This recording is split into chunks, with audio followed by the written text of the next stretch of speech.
Good morning class, कैसे हैं आप लोग। मैं Akanksha Shekhawat, department of management, Pentium polytechnical college Rewa, एक बार फिर से यहाँ पे आपके साथ जुड़ रही हूँ ऑनलाइन क्लासेस के माध्यम से। ये ऑनलाइन क्लासेस जो है ये आपको दी जा रही है वीडियो लेक्चर्स के माध्यम से, पीडीएफ के माध्यम से, ऑडियो नोट्स के माध्यम से।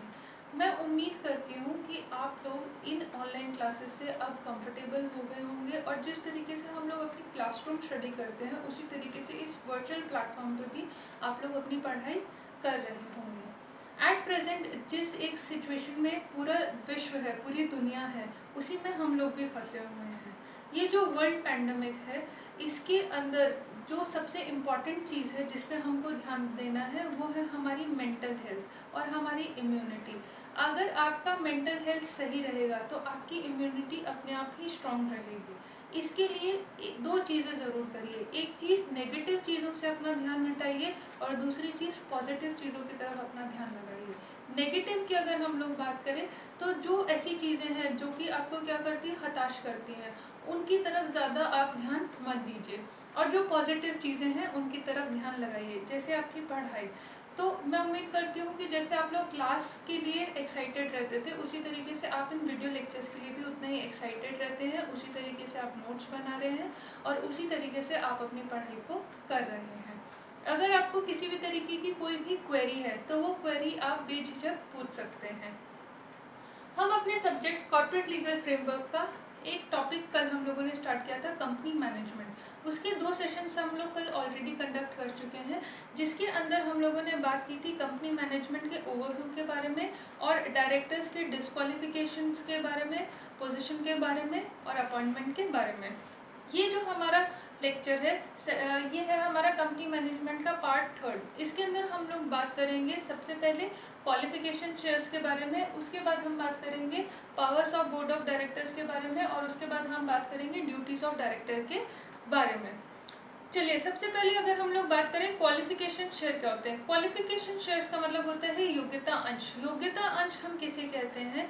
योग्यता अंश का मतलब ये होता है कि ऐसे अंश जो कि आपको क्या बनाते हैं, योग्य बनाते हैं। किस चीज़ के लिए योग्य बनाते हैं? डायरेक्टर की पोजीशन एक्वायर करने के लिए। अब ये योग्यता अंश की जरूरत क्यों होती है? कंपनी का डायरेक्टर बनने के लिए ये ज़रूरी नहीं है कि कोई भी व्यक्ति शेयर होल्डर हो, क्योंकि शेयर होल्डर्स अलग हैं और डायरेक्टर्स क्या होते हैं, अलग होते हैं। लेकिन जो हमारा अधिनियम है उसके अंदर ये ध्यान रखिएगा कि योग्यता अंश को से रिलेटेड किसी भी तरीके के कोई भी नियम या प्रावधान नहीं बनाए गए हैं। लेकिन अगर कोई कंपनी चाहे तो वो क्या कर सकती है, वो अपने अंतर नियम के अंदर, एओए के अंदर ऐसे प्रावधान बना सकती है कि किसी भी व्यक्ति के डायरेक्टर बनने पे योग्यता अंश लेना क्या हो जाएगा, अनिवार्य हो जाएगा। दूसरी चीज़, अगर मान लीजिए एओए के अंदर ऐसा कोई भी प्रावधान नहीं है तो ज़रूरी नहीं है कि किसी भी व्यक्ति को योग्यता अंश लेने हों। और एओए के अंदर अगर ऐसे भी प्रावधान हो सकते हैं जहाँ पे कुछ लोगों के लिए ये क्या है, ज़रूरी है और कुछ लोगों के लिए ये अनिवार्य नहीं होता है।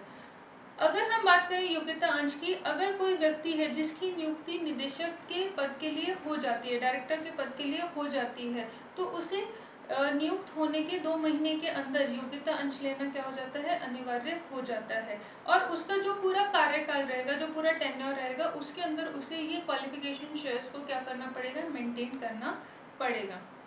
प्राइवेट कंपनी के केस में ऐसा किसी भी तरीके का कोई भी प्रावधान अनिवार्य नहीं होता है। अब हम लोग बात करें सेकंड, हमारा जो आज का टॉपिक है, powers of board of directors के बारे में। बोर्ड ऑफ डायरेक्टर क्या होता है? बोर्ड ऑफ डायरेक्टर एक कलेक्टिव बॉडी होती है डायरेक्टर्स की। डायरेक्टर्स के पास इंडिविजुअली अधिकार नहीं होते, उनके पास अधिकार कब आते हैं, जब वो एक साथ आते हैं एक कलेक्टिव बॉडी के अंदर। तो यहाँ पे हम किनके अधिकार की बात करें, हम बोर्ड ऑफ डायरेक्टर्स के अधिकार की बात करें, जिसके अंदर कौन है, जिसके अंदर डायरेक्टर्स हैं कंपनी के।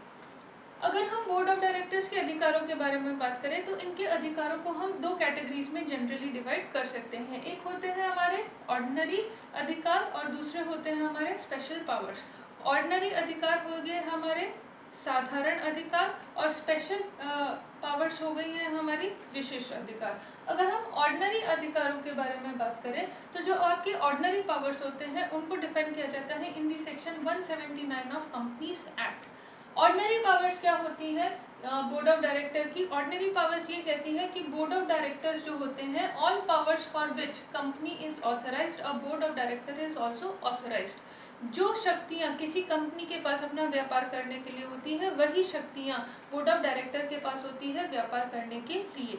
कल ये चीज़ हम ऑलरेडी पढ़ चुके हैं कि जो बोर्ड ऑफ डायरेक्टर है वो कंपनी मैनेजमेंट की सुप्रीम बॉडी होता है, ठीक है। तो वो क्या करेगा, कंपनी के मैनेजमेंट एंड एडमिनिस्ट्रेशन के लिए काम करेगा। लेकिन बोर्ड ऑफ डायरेक्टर्स जो हमारे डिफाइंड सीमाएं होती हैं, जो कि हमको अंतर नियम के अंतर्गत या फिर हमारे सीमा नियम के अंतर्गत या फिर हमारे कंपनीज एक्ट के अंतर्गत जो भी प्रावधान बनाए गए हैं, उनके बाहर जाके बोर्ड ऑफ डायरेक्टर्स काम नहीं कर सकता है। उस दायरे में ही उसके क्या होते हैं, अधिकार होते हैं। Second, share holders can not invalidate. Share holders जो होते हैं, अंशधारी जो होते हैं, वो ऐसे किसी भी रेजोल्यूशन को इनवैलिडेट नहीं कर सकते, कैंसिल नहीं कर सकते, जो कि बोर्ड ऑफ डायरेक्टर्स ने प्रयोग करके लिया है।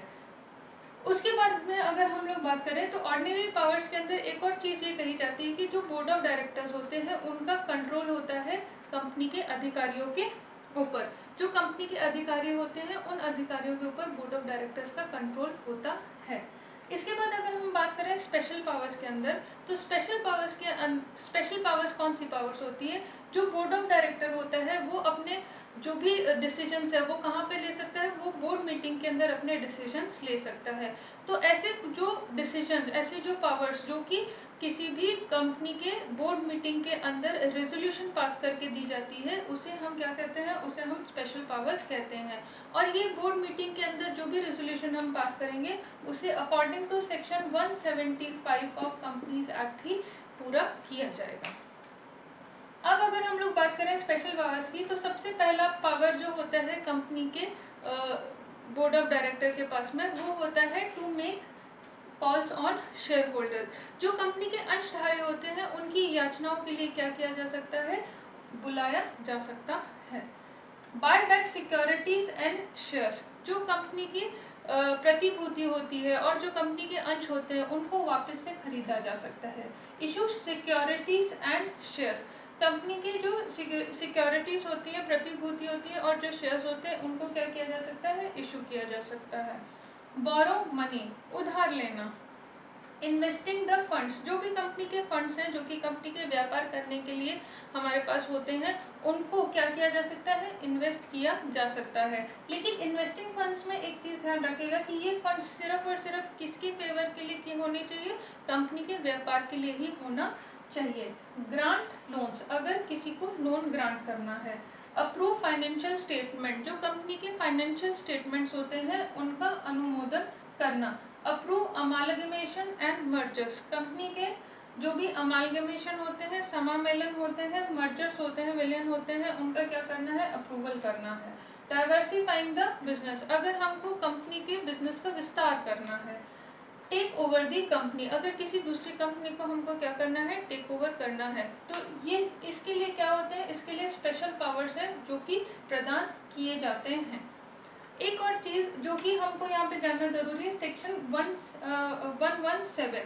अब सेक्शन 117 क्या कहता है, सेक्शन 117 ये कहता है कि अगर किसी भी बोर्ड मीटिंग के अंदर किसी भी रेजोल्यूशन को पास किया गया है और रेजोल्यूशन को पास करने के बाद में उसकी एक प्रति, जिस दिन आपने रेजोल्यूशन पास किया है बोर्ड मीटिंग के अंदर, उसकी एक प्रति किसके पास हमको पहुंचानी है, रजिस्ट्रार के पास पहुंचानी इन 30 डेज, 30 दिन के अंदर हमें उसे पहुंचानी है अकॉर्डिंग टू सेक्शन 117। अब अगर हम लोग बात करें डायरेक्टर्स की ड्यूटी के बारे में, इससे पहले जो हमारा अधिनियम था, कौन सा अधिनियम, कंपनी अधिनियम 1956, उसके अंदर ड्यूटीज ऑफ डायरेक्टर की किसी भी तरीके का कोई भी प्रावधान नहीं था। वहाँ पे डायरेक्टर्स की ड्यूटीज के बारे में बात नहीं की गई थी। उनकी ड्यूटीज, उनके जो कर्तव्य हैं, वो उनके जो पावर्स होते हैं, बोर्ड ऑफ डायरेक्टर्स के जो पावर होते हैं उसके अकॉर्डिंग्स में ही रखी जाती थी। लेकिन जो हमारा 2013 का कंपनीज एक्ट है, उसके अंदर जो डायरेक्टर्स हैं उनकी ड्यूटीज को अलग से डिफाइन किया गया है इन दिस सेक्शन 166। ठीक है, जो हमारा कंपनी अधिनियम है, कंपनी अधिनियम के सेक्शन 166 के अंदर डायरेक्टर्स की ड्यूटी को डिफाइन किया गया है। डायरेक्टर्स की ड्यूटी को डिफाइन करना क्यों ज़रूरी है, अगर उसके बारे में हम बात करें तो डायरेक्टर की ड्यूटीज को, डायरेक्टर के कर्तव्य को डिफाइन करना इसलिए ज़रूरी है कि यहाँ पे आपको पावर्स तो दी जा रही हैं, लेकिन क्या आप उन पावर्स का सही तरीके से उपयोग करें, इसके लिए इन ड्यूटीज को डिफाइन किया गया है। अब चलिए हम लोग बात करते हैं कि ड्यूटीज ऑफ डायरेक्टर क्या होता है। सबसे पहले जो भी डायरेक्टर की ड्यूटीज है वो इन अकॉर्डेंस टू एओए होना चाहिए। जो कंपनी का अंतर नियम है उस अंतर नियम के अनुसार ही क्या होना चाहिए, डायरेक्टर के कर्तव्य होने चाहिए। अंतर नियम में जो कर्तव्य परिभाषित कर दिए हैं उसी के अनुसार डायरेक्टर को क्या करना है, कार्य करना है। जो कंपनी का डायरेक्टर होता है, act in best interest. Company के डायरेक्टर को कंपनी के शेयर होल्डर्स के, पब्लिक के, एनवायरनमेंट के बेस्ट इंटरेस्ट के लिए काम करना है। उसके बाद अगर हम लोग बात करें टू एक्सरसाइज इंडिपेंडेंट जजमेंट, किसी भी डायरेक्टर को एक अपना स्वतंत्र जजमेंट करना है, अपने स्किल्स को यूज करके, अपनी बुद्धि को यूज करके, अपने विवेक को यूज करके, जो कि किसके फेवर में हो, जो कि अबव मेंशन, जो हम लोगों ने अबव मेंशन किया है, कंपनी के फेवर में हो, शेयर होल्डर्स के फेवर में हो, जनता के फेवर में हो और एनवायरनमेंट के फेवर में हो। To act in good faith, सद्भावना में कार्य करना है। किसके सद्भावना में कार्य करना है, कंपनी की सद्भावना में कार्य करना है। उसके पास कंपनी का पूरा कंट्रोल है। हम लोग ये बात कर चुके हैं। एक तरीके से उसके पास क्या होता है, उसके पास कंपनी का जो प्रॉपर्टी होता है और कंपनी का जो कैपिटल होता है उसका उत्तरदायित्व होता है। तो यहाँ पे हम ये मान के चलेंगे कि अगर उसके हाथ में कोई भी चीज़ें हैं तो वो हमेशा किस में काम करेगा, वो कंपनी के फेवर में ही काम करेगा और खुद के पर्सनल इंटरेस्ट के लिए काम नहीं करेगा। To avoid conflict of interest, यहाँ पे एक चीज हमको ध्यान में रखनी है कि जो डायरेक्टर्स होते हैं अगर उनको डायरेक्टली या इनडायरेक्टली अपने अगर इंटरेस्ट के लिए काम करना है और जिसकी वजह से कंपनी को कोई नुकसान हो रहा है तो उसे क्या करना है, उसे अवॉइड करना है। ऐसी किसी भी सिचुएशन, परिस्थिति के अंदर उसको नहीं आना है जिसके अंदर उसके इंटरेस्ट और कंपनी के इंटरेस्ट आपस में टकराएं।